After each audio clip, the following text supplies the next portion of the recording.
কাল রাতে আমরা পৌঁছে গেছিলাম এই উজ্জয়নের পবিত্র ভূমিতে। আর অনেক রাতে পৌঁছেছিলাম বলে তারপর থেকে আর ভিডিওগ্রাফি করা হয়নি। তার পরের দিন ভোরের আলো ঠিক তখনই ফুটতে শুরু করেছে।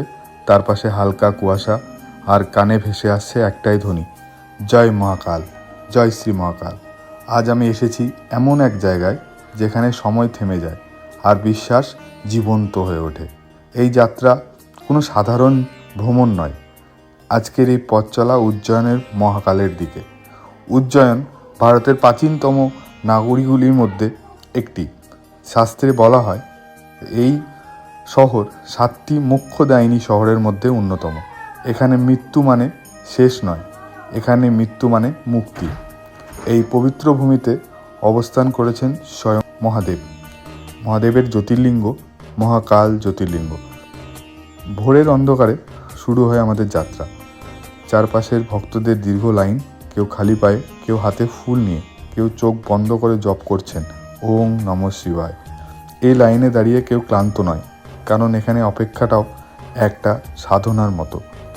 মন্দিরের দরজার কাছে পৌঁছতেই ঘণ্টা আর শঙ্খের শব্দে যেন মন কেঁপে ওঠে। ভিতরে ঢুকতেই এক অদ্ভুত গন্ধ, ধূপ, চন্দন আর ভস্মের।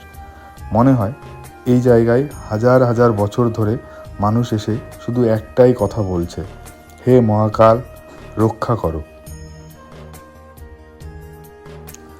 তারপরের সেই মুহূর্ত যখন চোখের সামনে মহাকালের দর্শন, কালো পাথরের সেই রূপ, কিন্তু তার ভেতরে অপরিসীম শক্তি। মনে হয় সব দুঃখ, সব ভয়, সব কষ্ট এই এক দৃষ্টিতেই হালকা হয়ে গেল। চোখ ভিজে যায়, কথা আটকে যায়।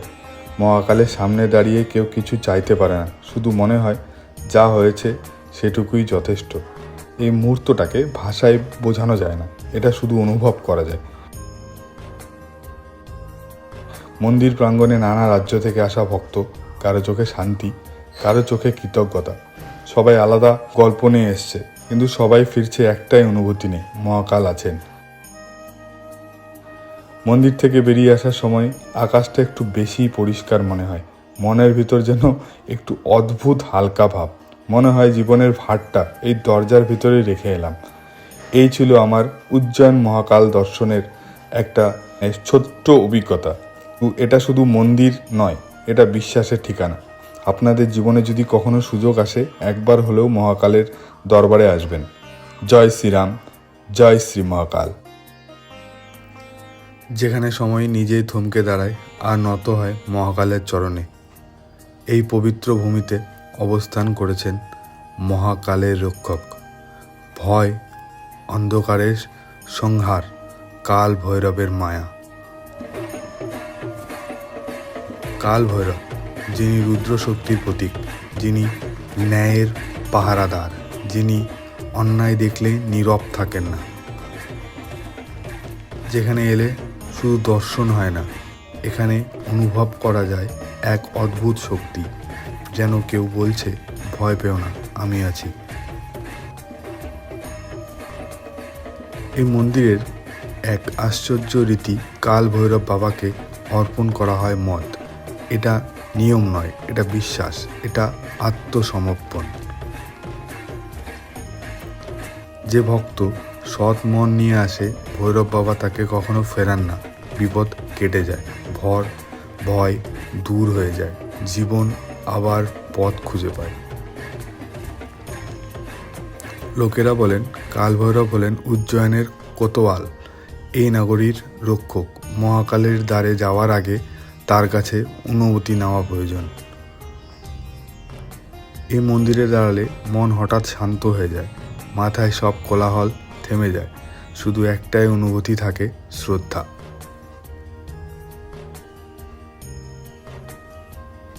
ডমরু, খোলা কেশ, ভৈরব বাবার ভয়ঙ্কর রূপের আড়ালে লুকিয়ে আছে অসীম করুণা।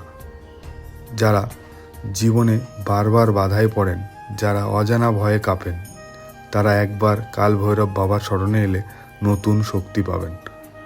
বিশ্বাস রাখুন, ভৈরব বাবা কখনো নিরাশ করেন না। জয় কাল ভৈরব বাবা, জয় মহাকাল। এরপর আমরা পৌঁছে গেছিলাম গর্গ কালিকা মাতা মন্দিরে, উজ্জয়নের এক চিরন্তন শক্তির কেন্দ্র। এই মন্দির শুধু পূজা অর্চনার স্থান নয়, এটি গুণীজনের বিশ্বাস, আত্মবিশ্বাস, সাহস ও আবেগের এক অমর প্রতীক। প্রতিদিন হাজারো ভক্ত এখানে আসেন এই পবিত্র মন্দিরের ছায়ায় শান্তি ও শক্তি লাভ করতে। আসুন আমরা সবাই মিলে মিলিত হই এ মহাশক্তির আশীর্বাদ গ্রহণ করি।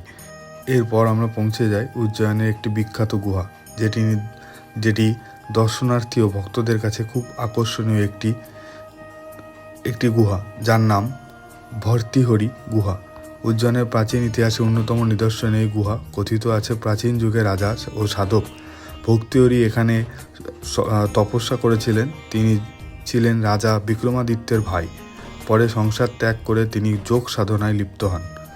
ধারণা করা হয় গুহাটির ইতিহাস আছে হাজারো বছরের বেশি পুরনো। সাধনা, ধ্যান, তন্ত্র সাধনার জন্য স্থানটি প্রসিদ্ধ। বহু সন্ন্যাসী আজও এখানে ধ্যান করতে আসে। গুহার ভিতরে প্রাচীন শিবলিঙ্গ ও পূজাস্থল রয়েছে। গুহাটি মাটির নিচে নেমে গেছে, সিঁড়ি বয়ে নামতে হয়।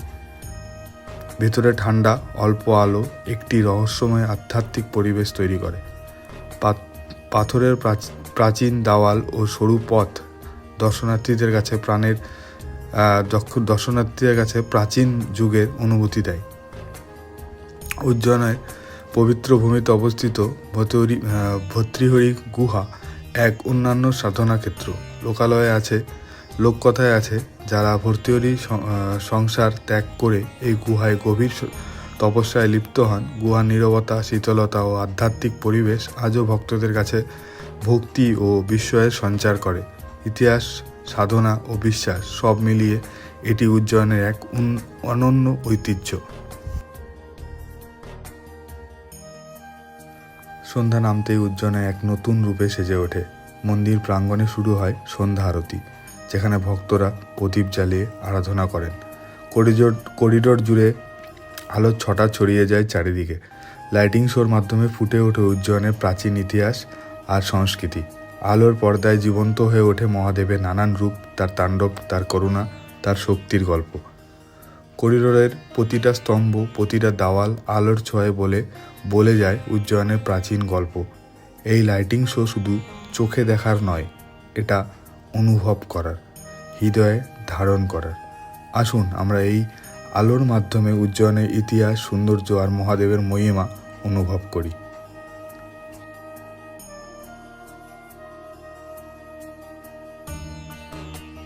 উজ্জয়ন রেল স্টেশন এক গুরুত্বপূর্ণ পর্যটন কেন্দ্র, উজ্জয়নের প্রধান প্রবেশদ্বার, যেখানে প্রতিদিন বহু পর্যটক আসেন। স্টেশনের কাজকর্ম খুবই ব্যস্ত। ট্যাক্সি, ট্রেন আর ট্যুরিস্ট বাসের মাধ্যমে সহজে ভ্রমণ করা যায়। স্টেশনের আশেপাশে সুন্দর বাজার, যেখানে স্থানীয় হস্তশিল্প, পোশাক আর স্মরণিকা পাওয়া যায়। এছাড়াও আশেপাশে অনেক খাবারের দোকান এবং মিষ্টির দোকান আছে, যেখানে স্ন্যাক্স, ঐতিহ্যবাহী ভোজ আর মিষ্টি পাওয়া যায়। রাতের বেলা ছাড়াও দিনের আলোতেও কিন্তু উজ্জয়নের সৌন্দর্য, করিডোরের সৌন্দর্য কিন্তু অমায়িক। ঠিক আছে, আমরা করিডোরে প্রচুর সময় কাটিয়েছিলাম আর চারিদিকে খুব পরিষ্কার পরিচ্ছন্ন আর বিশাল বড় এরিয়া দিয়ে তৈরি। আর এখানে কিন্তু শিবের প্রত্যেকটা চরিত্রের মূর্তি আকারে কিন্তু এখানে সাজানো আছে।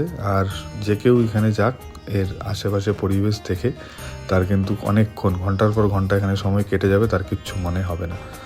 আর এই ভিডিওটা এখানেই সমাপ্ত করলাম, অনেক বড় হয়ে গেল ভিডিওটা। যারা ইউটিউব থেকে দেখছো, চ্যানেল সাবস্ক্রাইব না করা থাকলে অবশ্যই সাবস্ক্রাইব করে নিও। আর ফেসবুক থেকে দেখলে পেজটাকে ফলো করে রাখো।